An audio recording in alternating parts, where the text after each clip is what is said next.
we talk about coordinated care, we're really talking about all of the different ways that we reach out, that we engage with students, that we walk alongside them as they kind of work through their time here at Calvin. That can be in the sorry, I've got a very loud 7-year-old. That can be in the residence halls. It can be in the classroom. It can be outside the classroom. And so my job is kind of serving as the connector in the middle of all of that and just making sure, as the name implies, that we're coordinating our care well. I also work with first year advising. We know that especially students who are transitioning from being high school students to being college students, thinking a little bit about what a major means, what classes they want to take, what this is going to look like for them. Um, that advising conversation is really important. So we do some special training and some special efforts around first year advising. Um, my office does all kinds of work for students. I like to say that we help students to get started at Calvin, we help them to walk through Calvin, and we also help them to get out of Calvin. And so we work with students all the way from the orientation process, helping to get them connected with their academic advisor, helping them to get kind of engaged in different communities so that they can feel like they belong at Calvin. We walk alongside them in their years that they're here working on their degree, and then we also help them make sure that they're checking all the boxes for those degrees and then help get them through to graduation. Awesome. I love so much that image of to Kelvin and through Kelvin. That's a great way to look at it. And I know that your support ranges from students who need strong academic support to students who need help with time management, who might be fabulous students, but still need a little bit more guidance too. So it's week 3 of the semester now, and I know that usually about week 4 is when a lot of students hit their first tests, and that can sometimes be a clue of, wait a minute here, I might need a little bit of help. So let's talk a little bit about the tutoring options that are available. Sure. Tutoring is near and dear to my heart. I worked as a tutor when I was a student here at Calvin, and that was actually my first job when I came back to Calvin, was running the tutoring program. Um, I think that one of the best things about tutoring is that it's students who are working with fellow students. And so this isn't necessarily getting advice on how to study from somebody who hasn't been a student for a long time or who can't really relate to what you're going through.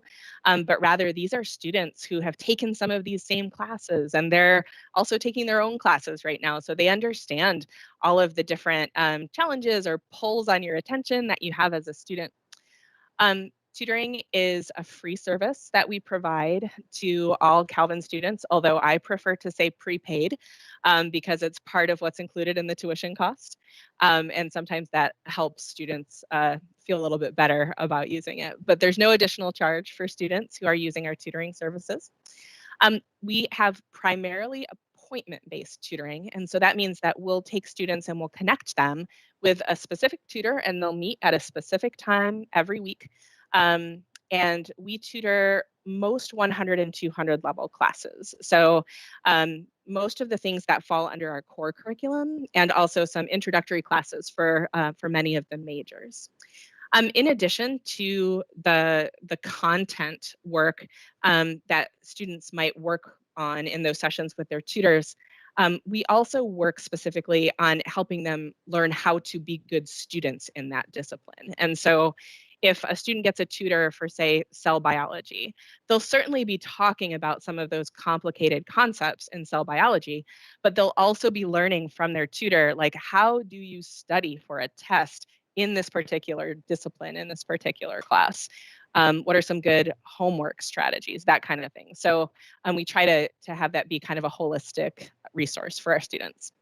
In addition to those appointment-based tutoring sessions, we also have drop-in help sessions that are available. And those are available for calculus, for statistics, for chemistry, and for physics. Those are sessions that run 4 nights a week, and students can simply join those with no commitment. So there's no request process, and there's no commitment to meeting weekly. And we have up to 8 hours of help available for each of those subjects through our drop-in sessions as well. I should add that this year, because we're in such a strange year, all of our tutoring services are virtual. So students don't need to be physically on campus. They don't need to necessarily be meeting with somebody in person, but rather those are all available online right now. Awesome. That's a wonderful comprehensive look at tutoring. Thank you so much. And I was a tutor in the day, and so you're bringing back some good memories too. And tutors, we encourage students to sign up for one as quickly as possible, but what's the latest they can do that? A certain number of weeks into the semester? Yeah, the latest date, or the last date, I should say, for a student to request a tutor is also the same as the last day to drop a class. And that's a date that I should totally know, and I don't, because our semester is a little bit weird with changing things with spring break. But it tends to be about 9 weeks into that 15-week semester or 13-week semester. So Okay, awesome. that And date is clearly published on our website. So students do have some time. yes, and I think we usually run that date in the parent email newsletter as well. So we'll be reminding parents of that. But the earlier you can encourage your students to request a tutor, the better. So now it took me a long time to realize that an academic coach is not the same as a tutor. And I loved learning that there are people who can help with all the other types of study skills. So explain to parents and families, what is an academic coach? That's a great question. Um, I think the best way to describe coaching is that it's kind of like tutoring how to be a college student. And so you're not necessarily focusing on any one particular class, but rather on all of the skills that are connected to being a successful college student. And a lot of that has to do with what an individual student's needs are, right? So, as you mentioned, that might be time management, or it might be learning how to take notes in class, or how to prepare well for different types of exams. But it can also be things that are less concretely related to classes. It can be talking about, like, how do you create goals and how do you maintain motivation for a class that you're not super excited about, or what is the relationship between how much sleep you're getting and how well your brain is working. And so in an initial session, a coach will typically work through kind of like a menu of available choices of things that they can focus on with a student. And then the student and the coach will decide together how best to use their time working together. And that's another service that's offered at no charge. Awesome. Or as prepaid support, right? Report paid, exactly. Yeah. Uh, well, I had a parent in our Facebook group who said that academic coaching was really great for their daughter, and it was intimidating to ask for help, but the coach was very inviting and helpful to their student. So I love that kind of outside affirmation. Great feedback. Um, and then if parents want to learn about these resources, they can go to calvin.edu/go/tutor. So it's an easy way, but we also put that link in the latest parent email newsletter, which came out yesterday as well.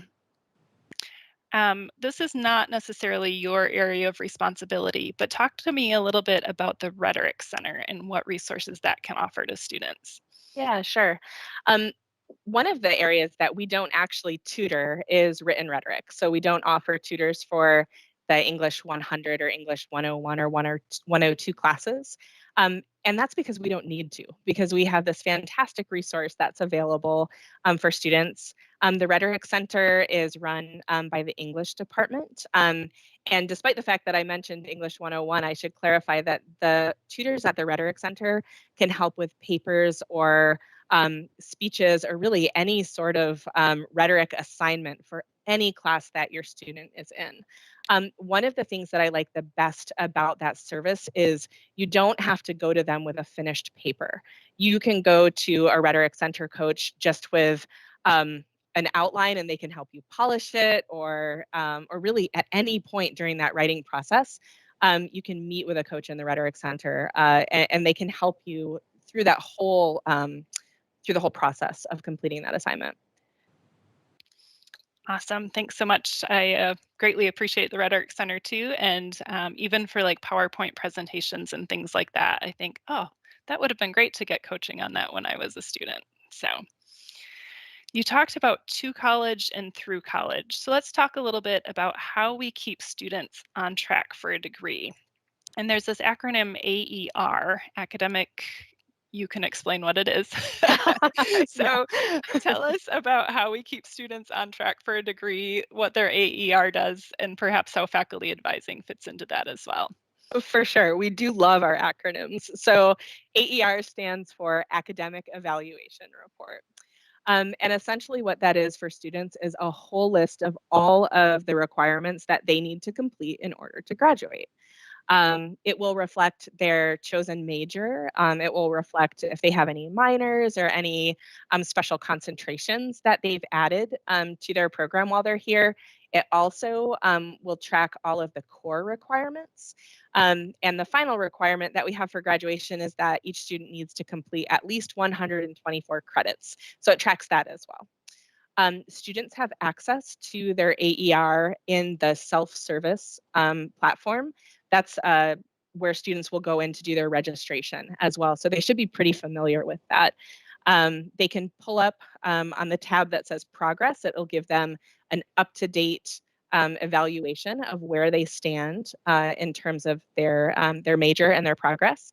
And their advisor can see that exact same thing. So when they sit down to talk about advising and which classes they may want to take, they can not only talk about the upcoming semester, but rather look and see maybe what the plan should be for the next 2 or 3 years.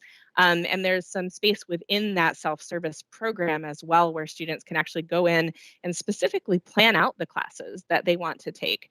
And I know that often just the act of making that plan can really help to release anxiety because oftentimes when a student is sitting there thinking about like, oh, all the things that they have to complete in order to get done with their degree, it can feel a little bit overwhelming. But there's something about just being able to see it concretely and the joy that you feel when you see some of those boxes get checked or some of the lines get filled in so that you can really see that concrete progress that you're making, I think is super helpful.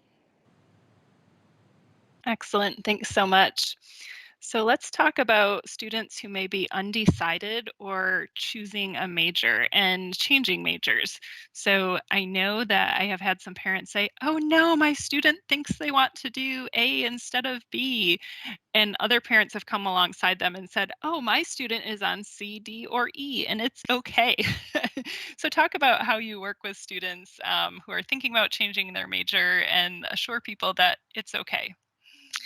Yeah, I mean, the first thing that I can say is it's okay. It really is okay. Those 124 credits that I just mentioned, that's one of the spaces actually where there's some wiggle room. And for many of our majors that we have on campus, if you take all the classes for the major plus all the classes for core, you still don't get to the 124 that you need to graduate. And I like to explain that to students so that they don't ever feel like they've wasted time in classes that are going towards a major that they've maybe decided against or that sort of a thing. Um, I think that students who are undecided in some ways are some of the bravest students that come onto campus. Because I actually think that there's far more students that are undecided than are actually represented on my list of undecided advisees. I think that many students have some element of being uncertain about a major. And I also think that that is 100% legitimate because for many students, all of the ideas that they have about a major or about a career path are formed before they actually get a look at what things are going to feel like in one of those classrooms or what the course material is going to be like for them. And academics in high school are quite different from academics at the college level. And one of the things that I love the most is when I have a student who comes in and they think like, oh, I'm not interested in that, or I'm not very good at that. And it turns out that they've just never really had an opportunity to think broadly about something or to even uncover skills that they have. I'm a little bit passionate about this because I work primarily with undecided students. And I really love the moment, you know, it typically happens at the end of a freshman year, but sometimes into a sophomore year when a student says like, oh, I took these classes and I just took it for core. And it turns out like, I'm so excited about this. And it turns out that they found a major yeah, that's going to carry them through the rest of the time at Calvin. It's also so normal to get started in a major and realize that maybe it's just not the major for you, whether it's because the career path looks a little bit different than you thought it would, or something sounds a lot better as a hobby than it does when you're actually taking the classes. And that's so normal. And one of the things I'd love to do is actually help students understand that that's really normal. Because I think often they feel almost like, like they failed at something if they decide that they can't keep going with the major that they originally thought they were going to do. And, the average student changes their major 2 times in college. And I think that that's important to keep in mind as well. I think that our office can be really helpful in those moments. Sometimes students also feel a little bit reluctant to talk to their faculty advisor in their department about maybe not wanting to be a major in that department anymore. It's kind of this weird like breakup conversation. And it First of all, faculty members are great with those conversations, so they shouldn't feel nervous about that at all. Um, but faculty members are very specialized, right? So if you are a business major and you're thinking that, maybe you're feeling drawn towards social work, um, if you have a faculty member in the business department, they may not be able to tell you that much about a social work major. The folks on my team and the folks who work with the registrar in our office, it's our job to know all the programs. And so we can help students just think about what other majors might be a good fit for the courses that they've already taken, or what's a good path to get done with their studies still, on a realistic time frame. That's another thing that I see students worry about and families worry about, like, oh, I've already got 2 years into this major. If I change now, I'm going to have to stay here longer. Um, Sometimes that happens, but often we're able to work things out so that you don't actually need to stay any longer. And that's something that our team can help you with too.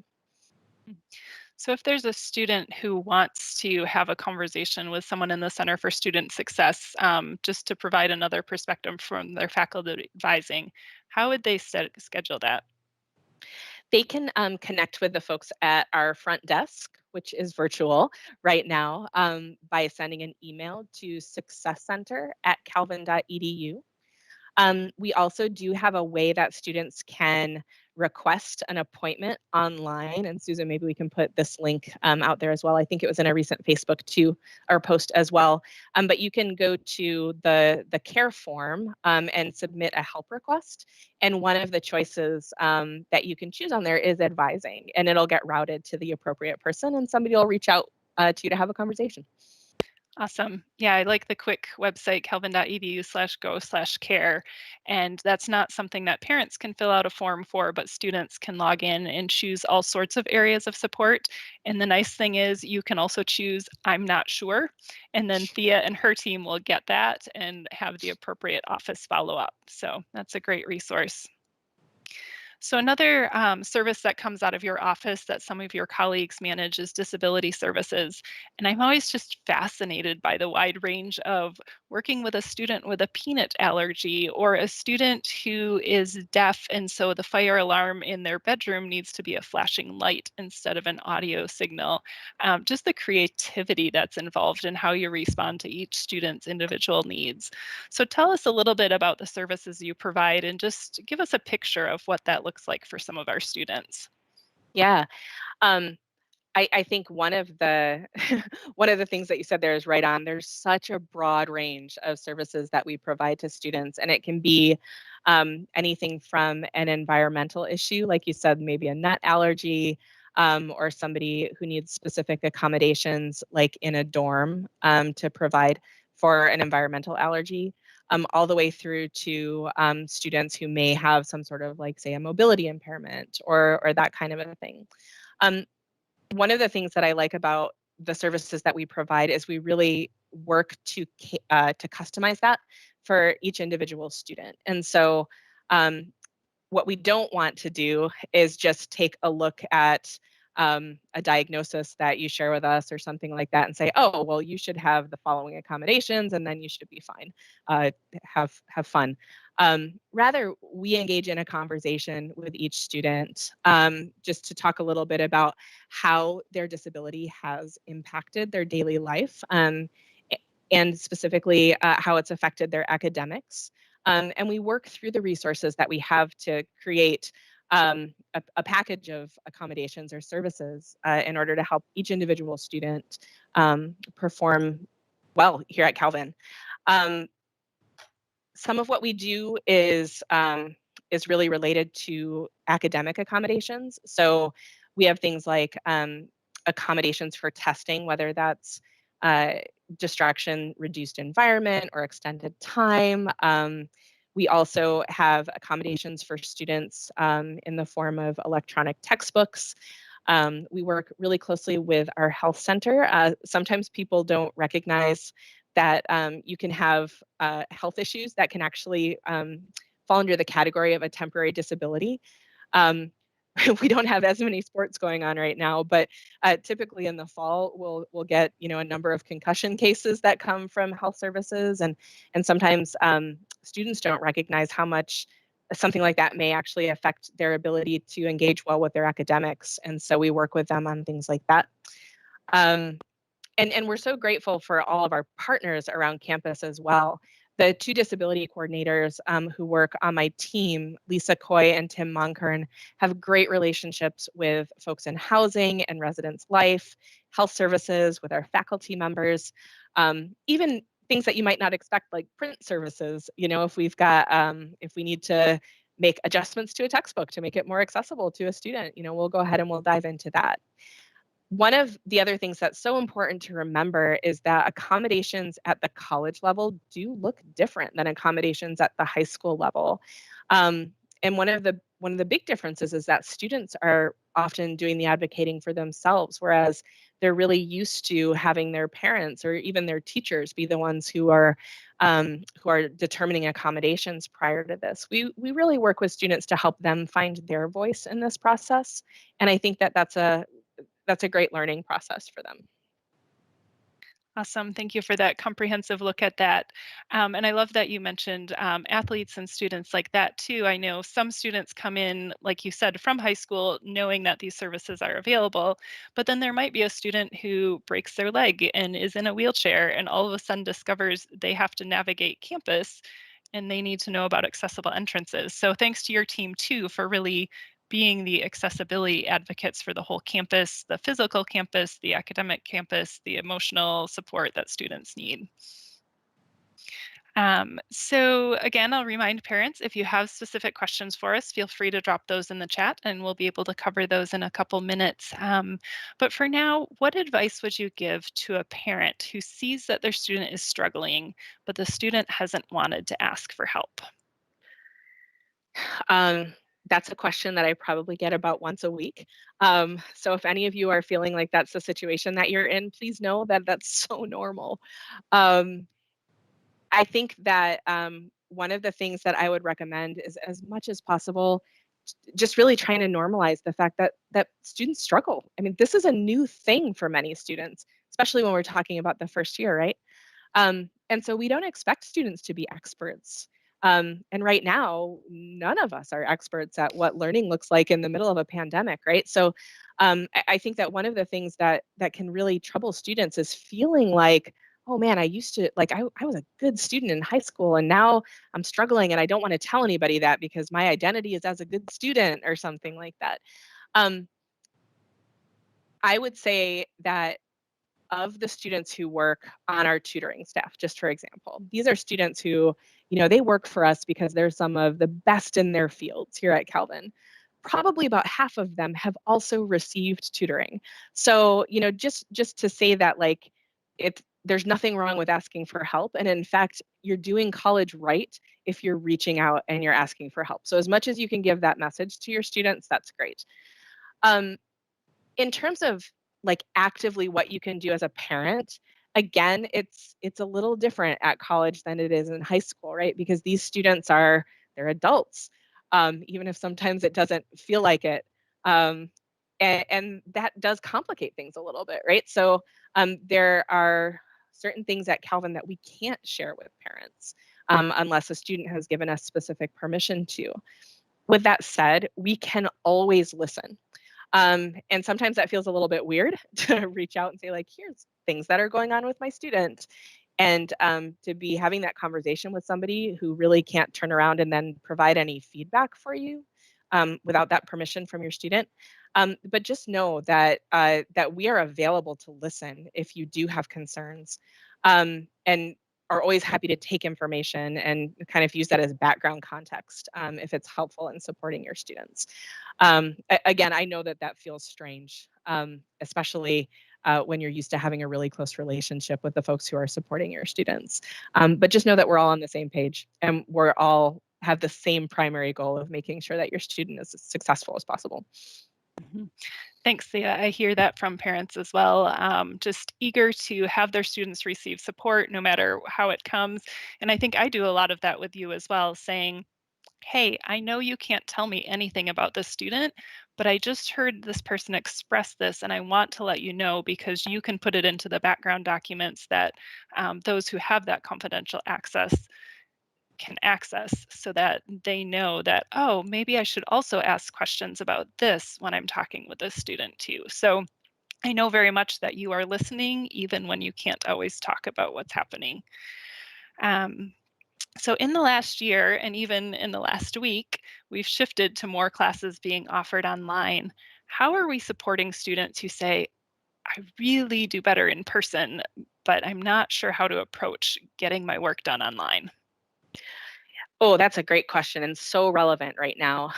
One of the first things I would say is we've actually created a list of online learning resources that we have on our website, which I think Susan has provided, um, and are always happy to have individual conversations with students if they're having specific concerns about a class or about all of their classes, right?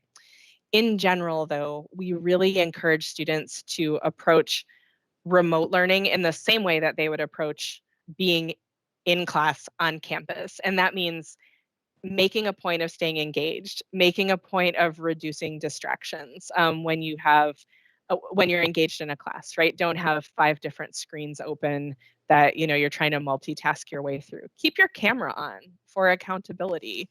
Take notes. Don't ever rely on the fact that your faculty member is recording it and think you're going to go back and watch it later, because you're not going to go back and watch it later because time fills up and life happens. So try to engage in the same way that you would if you're actually in the classroom. Um, Time has become this weird blobby thing, I think, since the pandemic started. And so sometimes it can get away from us and sometimes it just stretches out. And I think as much as you can be intentional about planning out specific time for specific assignments to work on specific classes, the better it will be. And I think that that's not just for academics, but just even for our own mental health and general well-being in the middle of the pandemic with um, just a lot of some of the external structures that we're used to not looking the exact same way as they did before. And finally, I would say that if remote learning feels different or harder, it's because it's different and it's harder. And so again, if a student hasn't experienced trouble with academics before, but they are now, that's okay and not unexpected. And so that would be a great time to maybe connect with an academic coach. We've trained all of our coaches this year specifically on how to work through this question of engaging in remote learning. Or connect with one of the counselors on my team, which you can do through that help request form. We can get you connected with one of the professional counselor or academic counselors that we have in the Center for Student Success, and we can just troubleshoot on an individual basis too. Awesome. Thanks so much for speaking to that because, like we were discussing before we went online, it is such a timely topic right now. So, we have a couple of questions for parents.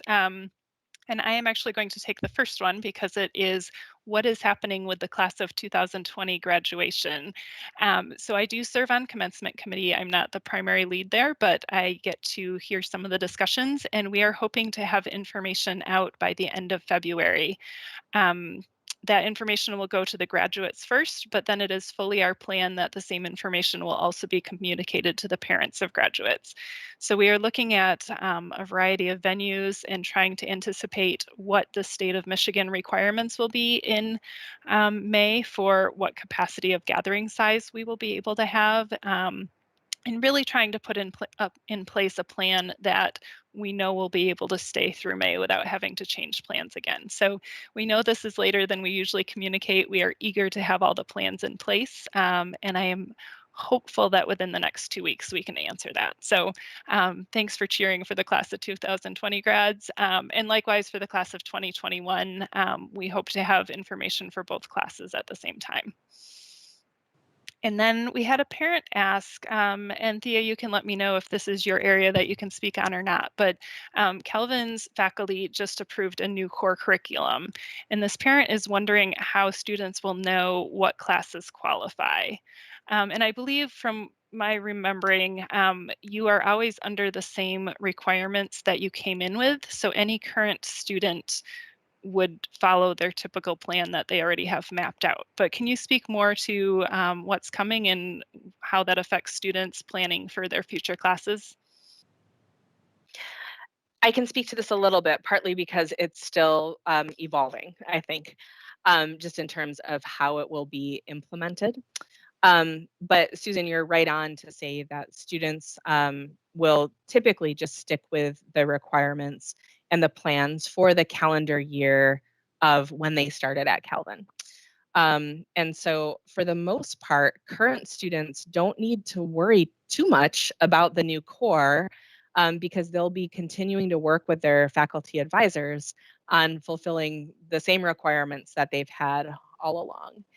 Um, I think it's possible that there may be some students who see things that they're interested in the new core. And if that's the case, I would encourage those students to have a conversation with their faculty advisor about that. I think that in many cases, it may be that, if there's something new that's part of the new core, there may still be ways for you to engage in some of those new classes or new initiatives. Again, within, those 124 credits, you've got some wiggle room. Um, or if it feels like it really would be a better fit to shift, that's a slightly more complicated conversation. But the faculty advisor is going to be a great resource for that. And we are in the process of training faculty advisors on that. So I would say also be patient with them as they work to get their heads around these questions too. Mhm. So academic advising will come up later in March. What do those appointments typically look like, and what are good questions for students to be asking their faculty advisor? Yeah. So what the appointment looks like, typically, it's got two parts. One is very practical and just a matter of what classes should you be taking next semester? Should you be considering summer classes? What maybe should you be starting to plan on for internships or other types of opportunities? So that really kind of practical side of things. And then we also hope that advising appointments contain some elements of just how are you doing with this major, and are you still feeling like you're connecting well, and what are you excited about, and how does what you're learning right now fit into what you see as your developing vocation, and how might you connect with that after Calvin. And so like I said, that really practical, like present centeredness, but then also a future orientation and just thinking about what life looks like beyond your years at Calvin. And that's one of the things I really enjoy about our faculty advisors. They're invested in the student stories, and that's great. Um, so students should walk away from those appointments with a good sense for what classes they should be taking in upcoming terms. And hopefully a list of other resources that they could check out if they've got questions about some of those bigger picture things. Awesome. Thanks so much. And again, we'll remind parents in the parent email newsletter of when the academic advising days are coming. And we usually direct you to a website where there's more information about what your students should expect for those appointments as well. While we're talking about faculty, I just wanted to mention attendance checks as well, because I think we sometimes share that as an example of how faculty members are paying attention to if students are showing up in class. So can you talk a little bit about that process and just how there's a network of care here, that it's not all on the student and we are watching out for who needs help as well? Yeah, absolutely. Um, Knowing too that attendance is a little weird right now, and it can mean physically in a classroom, or it could be engaging in a digital sense, right? But our faculty members are great at making sure that their students are staying engaged, whether that is physically being present for class, or also if they're getting assignments turned in, or if it looks like they're engaged in the conversation or the projects that are going on. And if faculty members have concerns about that, they can reach out to my team. Actually, through that same care form, Susan, that you mentioned earlier, there's a whole interface there for faculty members as well. And they let us know that there's something that they're worried about for a student. And then I'll have somebody on the broader coordinated care team follow up with that student. And our goal with that is to try to reach out and connect with a student and come up with some solutions while the problem is still small. Because things can certainly snowball as we get closer to the end of the semester. And then we just frankly have fewer options for solving problems. So our goal is to try to reach out early, try to catch things before they become big problems. And so sometimes a student might see a weird name in their inbox saying, "Hey, can we connect?" And oftentimes that might be the result of a faculty member reaching out.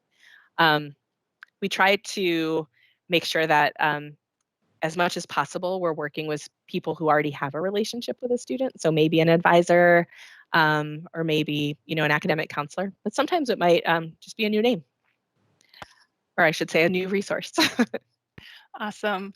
Thea, thank you so much for your time today. I am grateful for your willingness to talk with parents, and I often call you my go-to person in the Center for Student Success. So parents, if you have questions you didn't have a chance to ask here, or if your questions are more personal to your students that you didn't want to share online, you are welcome to drop me an email at parents@calvin.edu, and I can connect you with Thea as well. And again, she may be able to do more listening than she can do sharing, but know that she and her whole team care for students and want to find ways for them to succeed. And with that, parents, we invite you to tune in again on March 17 at 1 p.m. Eastern Time. We will be chatting with Tarita Johnson, who is the director of the Career Center, looking at how the Calvin Lightfort program has developed and also looking at what your students can be doing to search for summer jobs and internships. So thank you so much for joining us, and we will see you then.